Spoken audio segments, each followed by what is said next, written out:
बिस्मिल्लाहिर्रहमानिर्रहीम।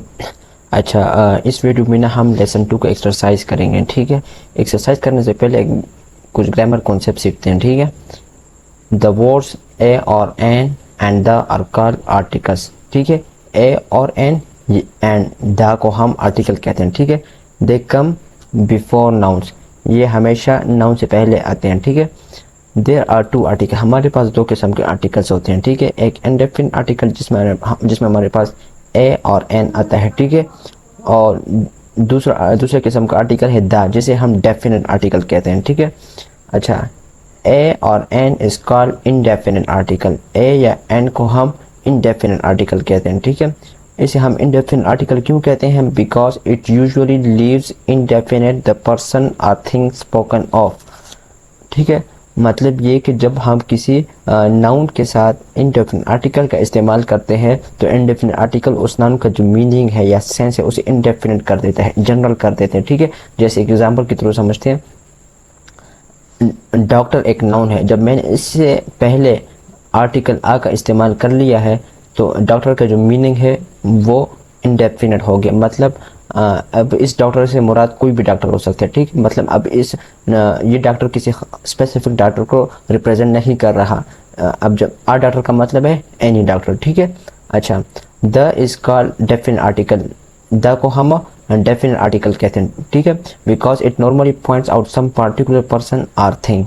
ठीक है, मतलब ये किसी खास पर्सन या थिंग की तरफ इशारा करते हैं, पॉइंट आउट करते हैं। ठीक है, जैसे देखें, ही सा द डॉक्टर, जब हम कहते हैं ही सा द डॉक्टर, यहाँ पे देखिए डॉक्टर से पहले मैंने डेफिनेट द आर्टिकल का इस्तेमाल किया है। ठीक है, मतलब यहाँ पे कोई स्पेसिफिक डॉक्टर का जिक्र किया जा रहा है, मतलब वो डॉक्टर जो हमारा सब जानता होगा। ठीक है, मीनिंग सम पार्टिकुलर डॉक्टर। ठीक है, यहाँ पे डॉक्टर का मतलब है सम पार्टिकुलर डॉक्टर। ठीक है, the indefinite article is use before singular countable noun. ठीक है, जो हमारे पास इंडेफिनिट आर्टिकल है ए और एन, इसको हम सिर्फ सिंगुलर काउंटेबल नाउन से पहले लिख सकते हैं। ठीक है, जैसे अ बुक हो गया, एन ऑरेंज हो गया, अ गर्ल हो गया। ठीक है, अब देखिए बुक एक सिंगुलर काउंटेबल नाउन है तो इसलिए मैंने यहाँ पे आ का इस्तेमाल किया। ठीक है, वरना अगर मैं बुक्स लिखता तो फिर मैं यहाँ बुक्स, अगर मैं बुक्स लिखता तो फिर उसके साथ आ आर्टिकल का इस्तेमाल मैं नहीं कर सकता था। ठीक है,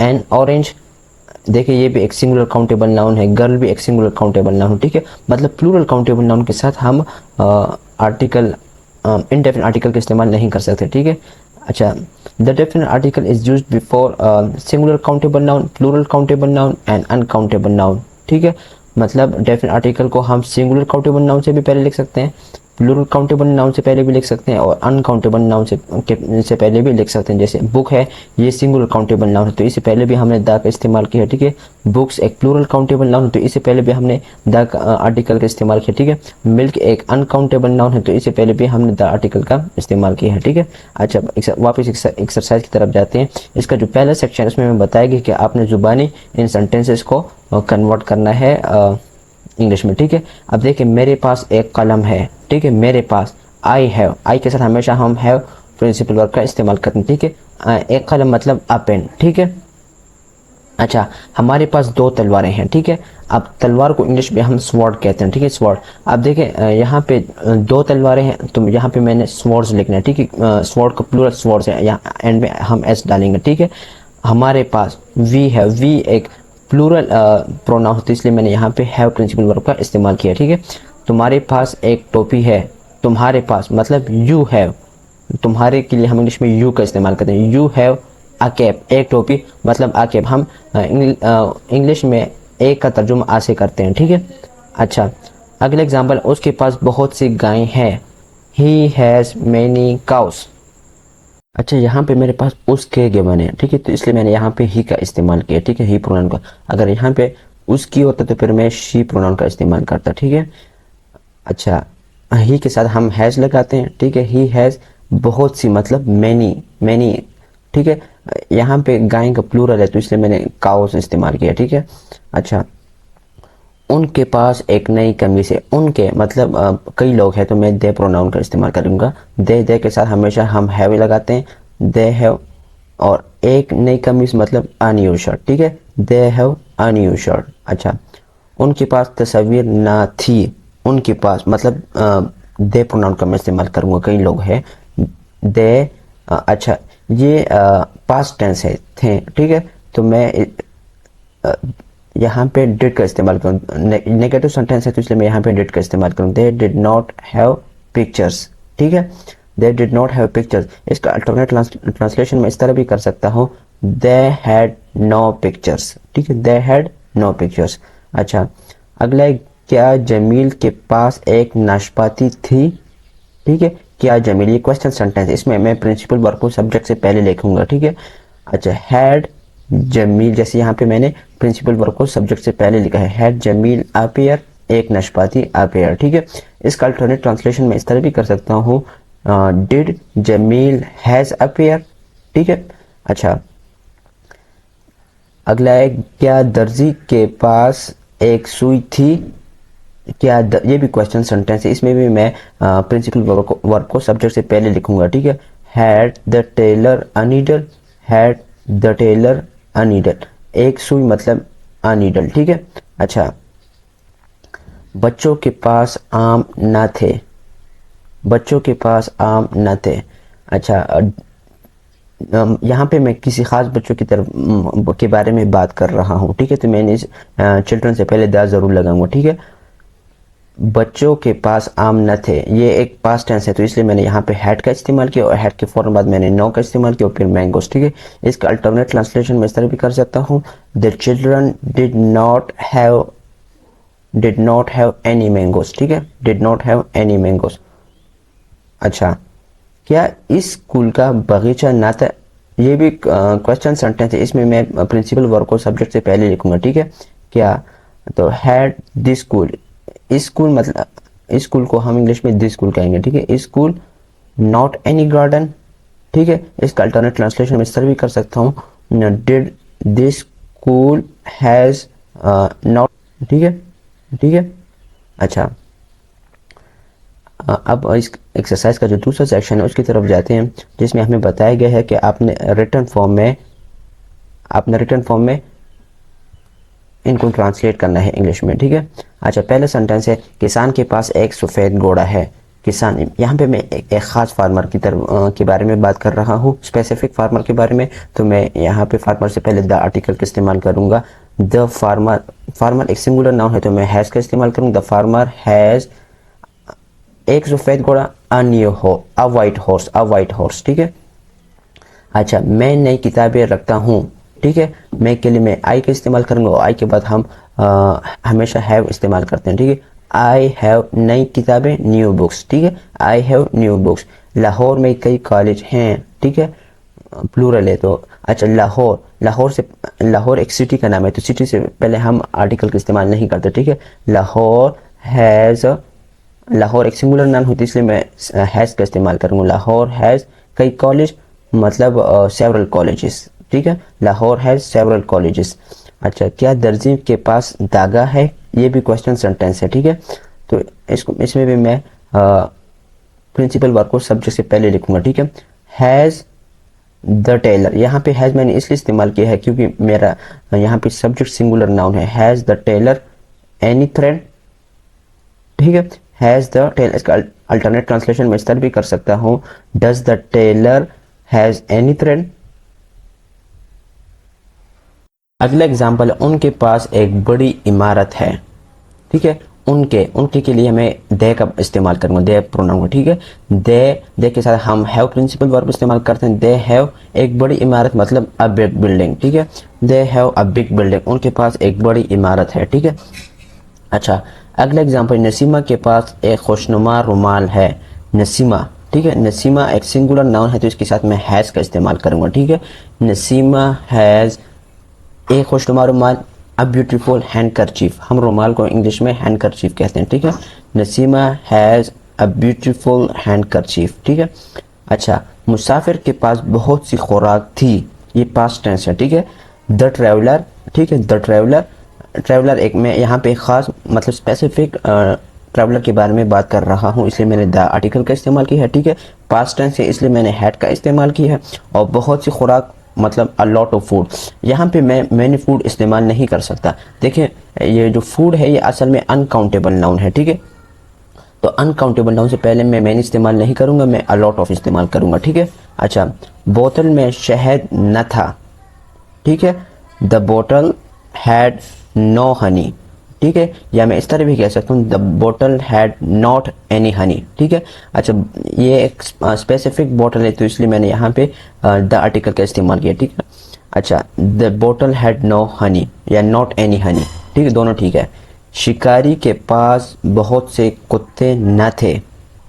अब देखें, शिकारी, शिकारी को हम इंग्लिश में हंटर कहते हैं और यहाँ पे हम एक स्पेसिफिक शिकारी के बारे में बात कर रहे हैं तो मैं द हंटर कहूँगा, ठीक है। द हंटर पास्ट टेंस है तो मैं हैड का इस्तेमाल करूँगा।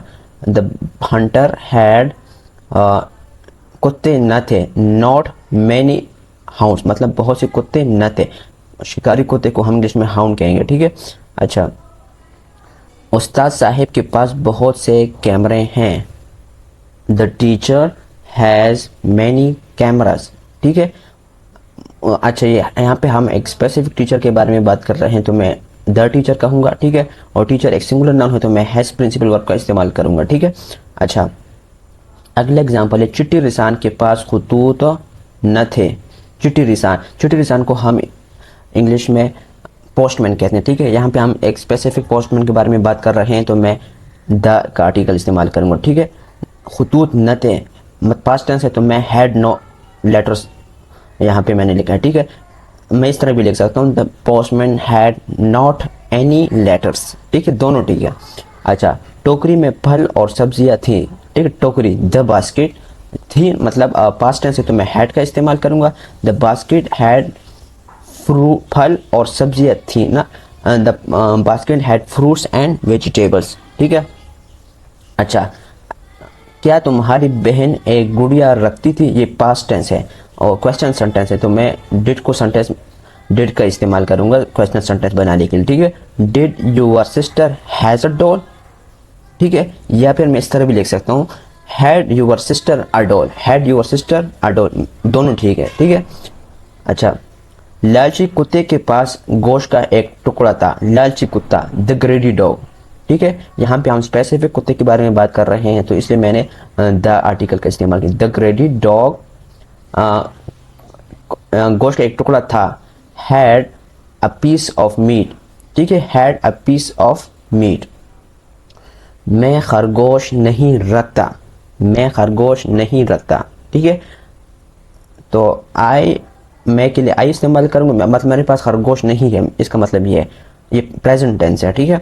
आई हैव नो रैबिट, या इस तरह भी मैं लिख सकता हूँ I have not any rabbit, ठीक है। अच्छा, तुलबा के पास फुटबॉल नहीं था, ठीक है। The students had know football, ये पास्ट टेंस है इसलिए मैंने हैड का इस्तेमाल किया, ठीक है। The student had know football, या इस तरह भी मैं देख सकता हूँ the students had not any football, ठीक है। इस बिल में चूहे न थे, क्या इस बिल में चूहे न थे, ठीक है। ये अगला एग्जाम्पल है। अब देखिए ये क्वेश्चन सेंटेंस है, इसमें हम प्रिंसिपल वर्ब को सब्जेक्ट से पहले लिखेंगे, ठीक है।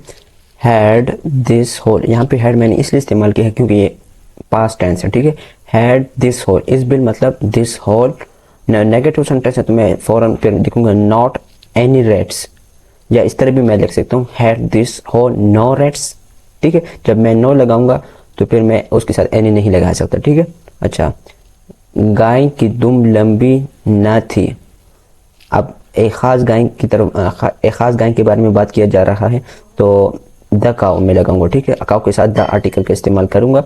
द काउ न थी मतलब हैड नो लॉन्ग टेल, ठीक है। ये पास्ट टेंस इसलिए मैंने had no long tail, had no long tail लगाया है, ठीक है यहाँ पे। अब देखिए मैं इस तरह भी लिख सकता हूँ the cow had not any long tail, ठीक है। लेकिन यहाँ पे मैंने नो इस्तेमाल की है तो इसलिए मैंने इसके साथ एनी नहीं इस्तेमाल किया, ठीक है। अगर आप नॉट लिखेंगे तो फिर आप उसके साथ एनी लगा सकते हैं, ठीक है।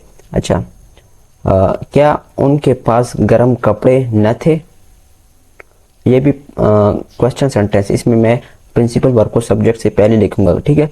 Had they no winter cloth, या had they not any winter clothes, ठीक है। अच्छा, विंटर क्लॉथ्स की जगह आप वुलन क्लॉथ्स भी लिख सकते हैं, ठीक है। अच्छा, इस एक्सरसाइज का जो आखिरी सेक्शन है उसमें हमें एक कंट्रीज पैसेज गिवन है, ठीक है, उसको हमने इंग्लिश में ट्रांसलेट करना है, ठीक है। इसका जो पहला सेंटेंस है, मेरे पड़ोसी के पास एक गाय है। मेरे पड़ोसी मतलब माय नेबर, ठीक है। ये नेबर एक सिंगुलर नाउन है तो इसके साथ मैं हैज का इस्तेमाल करूंगा। एक गाय मतलब अ काउ, ठीक है। My neighbour has a cow, ठीक है। उसका रंग बुरा है मतलब हर कलर, गाय एक फीमेल है तो इसके लिए मैं हर का इस्तेमाल करूंगा। हर कलर इज ब्राउन। कलर एक सिंगुलर नाउन है तो इसलिए मैंने इसके साथ इसका इस्तेमाल किया, ठीक है। हर कलर इज ब्राउन, बुरा को हम ब्राउन कहते हैं, ठीक है। अच्छा, उसकी 4 टांगे हैं। गाय एक फीमेल है तो मैं यहाँ पे शी का इस्तेमाल करूँ, शी प्रोनाउन का इस्तेमाल करूँगा। शी हैज़ 4 लेग्स, उसकी 4 टांगे हैं, ठीक है। उसके सर पर 2 सींग हैं, ठीक है। She she has 2 horns. सींग को हम हॉर्न कहते हैं, लेकिन यहाँ पे 2 सींग है, प्लूरल है तो मैंने 2 हॉर्न्स लिखा है, ठीक है। 2 हॉर्न्स, और एक कहाँ पर है, ऑन हर हेड, उसके सर पर, ठीक है। हर मतलब गाय के सर पर, ठीक है। अच्छा, उनका रंग सियाह है, ठीक है। मतलब सींगों का जो रंग है वो ब्लैक है, सियाह ब्लैक को कहते हैं, ठीक है। देयर कलर इज ब्लैक, ये मतलब 2 सींग है इसलिए मैंने देयर का इस्तेमाल किया है, ठीक है। Their colour is black. अच्छा, उसकी दुम बहुत लंबी है, मतलब हर टेल, दुम को हम टेल कहते हैं, ठीक है। हर टेल इज वेरी लॉन्ग, उसकी दुम बहुत लंबी है, ठीक है। उसके 4 थन है, तन को हम टीट कहते हैं, टीट, ठीक है। लेकिन यहाँ पे 4 है तो मैं 4 टीट्स का इस्तेमाल, प्लूरल लिखूंगा, ठीक है। टीट का प्लूरल टीट्स है। She has 4 tits. अच्छा, पिछले साल उसके पास एक भैंस थी। लास्ट ईयर मतलब मेरे पड़ोसी के पास एक भैंस थी, इसका सेंटेंस का मतलब ये है। तो last year he had a buffalo, यहाँ पे हैड मैंने इसलिए इस्तेमाल किया है क्योंकि ये पास्ट टेंस है, थी, ठीक है। ही हैड अ बुफेलो, ठीक है। भैंस को हम बुफेलो कहते हैं, ठीक है। अच्छा, उसका रंग भी भूरा था, मतलब वो जो भैंस का रंग भी भूरा था। हर कलर वॉज ब्राउन टू, ठीक है। उसका रंग भी भूरा था। अच्छा, उसके सींग भी बहुत बड़े बड़े थे, ठीक है।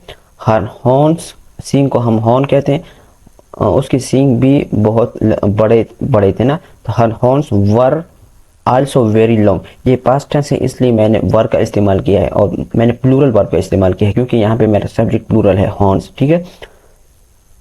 वो बहुत मोटी थी। She was very fat, she was very fat, ठीक है।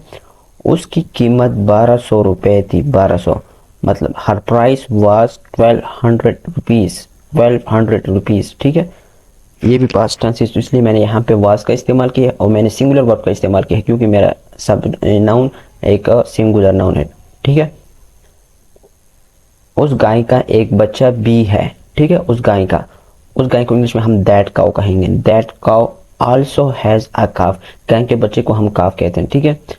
अब ये बहुत खूबसूरत, मतलब जो गाय का जो बच्चा है वो बहुत खूबसूरत है। ही इज वेरी ब्यूटीफुल, ठीक है। अच्छा, ये हर रोज 10 शेर दूध देती है, मतलब जो गाय है वो हर रोज 10 शेर दूध देती है। Every day she gives 10 shares of milk, देती है मतलब हम गिव इस्तेमाल करेंगे, ये एक प्रेजेंट टेंस है तो इसलिए मैंने यहाँ पे प्रेजेंट टेंस का इस्तेमाल किया, ठीक है। She gives 10 shares of milk.